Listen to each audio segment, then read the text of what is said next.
Kamala, your statement is nothing more than a political spin to help you look better in your presidential campaign against Donald Trump. You have never walked a single day in our shoes. Our kids were murdered because of your administration.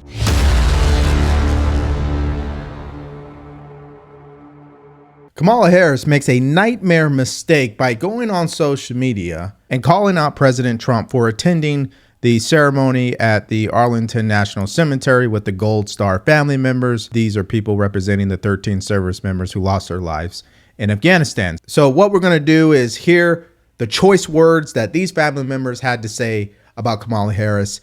And where we're going to start is with her post. Okay, so as vice president, I've had the privilege of visiting Arlington National Cemetery several times. It is a solemn place, a place where we come together to honor American heroes who have made the ultimate sacrifice in service of this nation. It is not a place for politics. Very true. So why weren't you there? They invited you, right? And yet, as we reported this week, and yet as was reported this week, Donald Trump's team chose to film a video there, resulting in an altercation with cemetery staff. Let me be clear, the former president disrespected sacred ground, all for the sake of a political stunt. Definitely wasn't a political stunt, but okay. This is nothing new from Donald Trump. This is a man who has called our fallen service members suckers and losers and disparaged Medal of Honor recipients. That's already been debunked. We know that. A man who, during previous visits to the cemetery, reportedly said of fallen service members, "I don't get it." This is a man who is unable to comprehend anything other than service to himself. And you are a woman who is unable to comprehend anything when it comes to being a leader. So stop it. There's one thing on which we as Americans can all agree. It is that our veterans, military families, and service members should be honored, never disparaged, and treated with nothing less than our highest respect and gratitude. So why haven't you called back the Golden Star families? Why haven't you met with them? Why haven't you sat with them? What's going on here? Why don't you back up what you're saying? And it is my belief that someone who cannot meet this simple sacred duty should never again stand behind the seal of the President of the United States of America. Okay, well, neither should you. I will always honor the service and sacrifice of all America's fallen heroes who have made the ultimate sacrifice on behalf of our beloved nation and our cherished freedoms. I mourn them and salute them, and I will never politicize them. Right. You don't politicize them, and you definitely ignore them, right? Like, look how many views it got on X. 31 million views. Not because the post was good, but because of the amount of backlash the post is getting. Now, what we're going to start is a couple of clips where the Gold Star families started to respond to this crazy post. Kamala, your statement is nothing more than a political spin to help you look better in your presidential campaign against Donald Trump. You have never walked a single day in our shoes. Our kids were murdered because of your administration. Vice President Harris, my name is Steve Nakui. I'm the father of Lance Corporal Kareem M. Nakui. And your administration killed my son. The message is intended for Vice President Kamala Harris. I'm not a person who usually takes to social media, but earlier today, your post regarding the incident at Arlington National Cemetery was brought to my attention. After reading it caused a reaction with me. You indicated in your post that you support the military and military families. I, for one, have not seen that support. It's been 3 years since my son was killed in action, and myself, my family, and other Gold Star families have not seen any support from you or your administration. Vice President Harris, my name is Christy Shamblin. My daughter-in-law, Sergeant Nicole Leanne G., was killed in the Afghanistan exit at Abbey Gate on August 26, 2021. This year, for the 3rd year anniversary of her murder, we welcome President Donald J. Trump to Arlington to lay a wreath on the tomb of the unknown soldier with our family and to visit Nicole graveside. President Trump and his team were respectful. They listened to our stories and didn't talk much at all.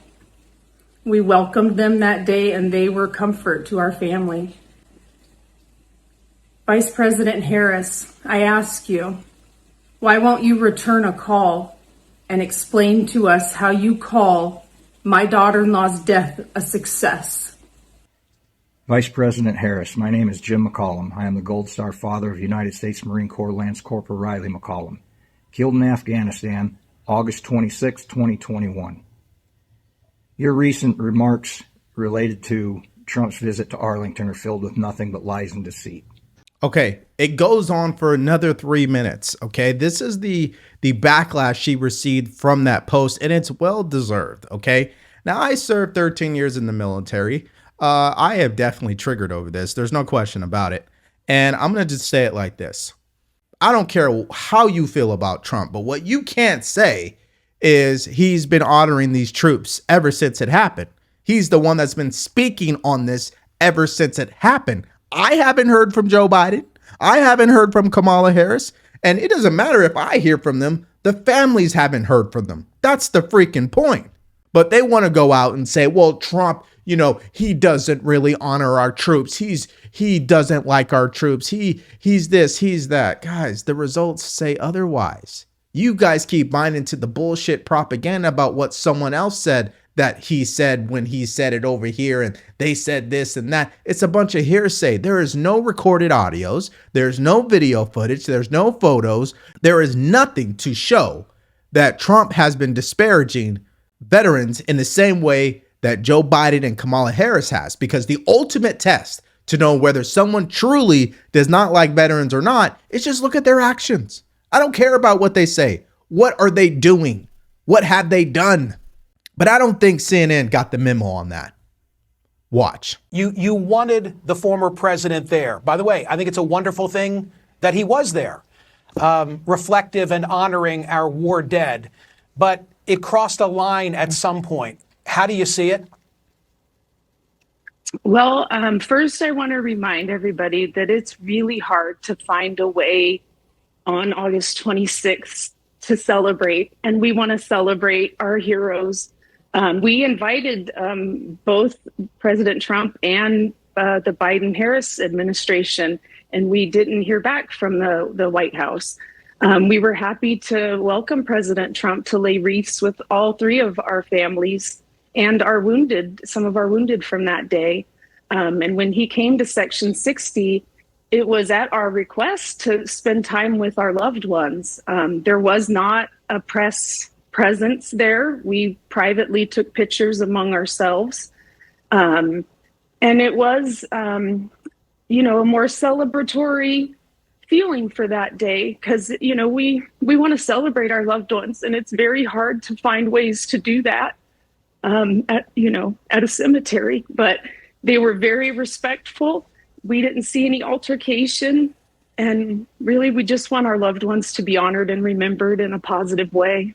I mean, how hard is that? You see, when I was doing life coaching full time, I think one of the biggest lessons I learned even in myself, it's not the situation that's going to kill you. It's your reaction to the situation that will kill you. And that's exactly what the media is doing right now. It's not the situation of where 13 service members lost their life because of the failed withdrawal from Afghanistan.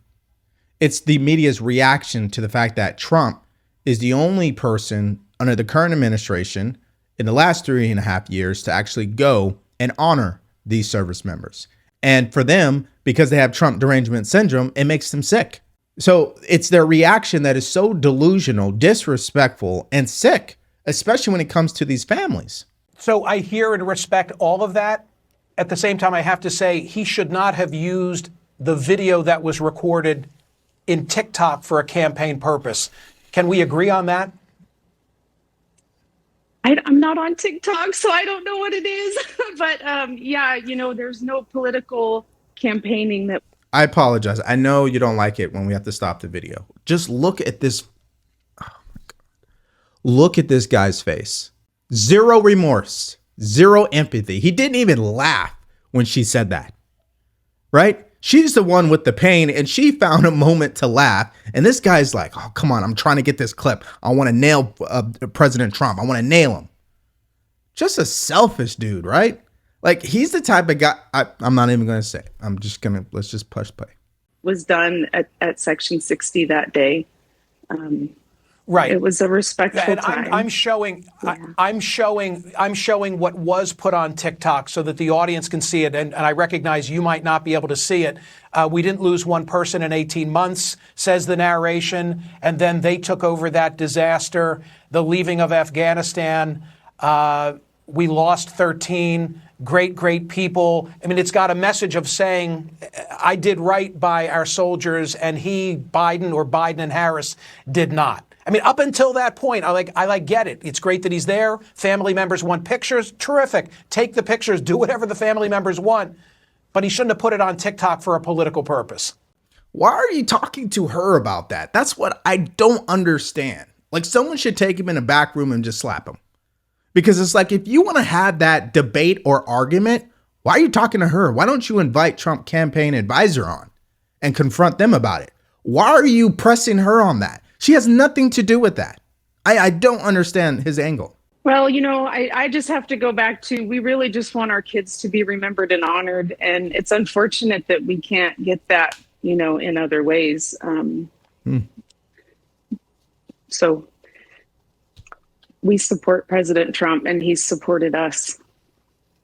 Look at it. A final question, if I might. Do you worry that the legitimate issue of the way in which we left Afghanistan and the circumstances 3 years ago at Abbey Gate now sort of diminishes as an issue, because when people think of Afghanistan, the withdrawal, it'll be the controversy over Arlington instead of a very appropriate focus on the death of those 13? Final thought on that?